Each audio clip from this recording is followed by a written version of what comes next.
Hey guys, welcome back to the channel, and this is how to extract audio from video in VLC Media Player.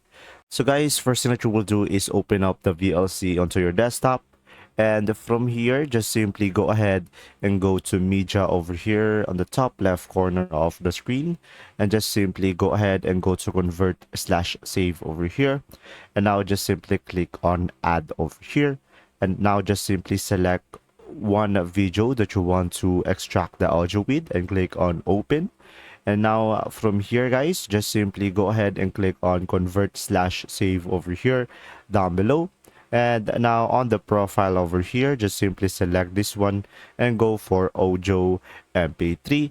And now just simply go for destination file and click on browse over here, and just simply select where you are going to save it. So let's say I'm gonna go for the desktop, and now click on save. And guys, you can also change the file name over here. So now I'm gonna go for save, and now click on start.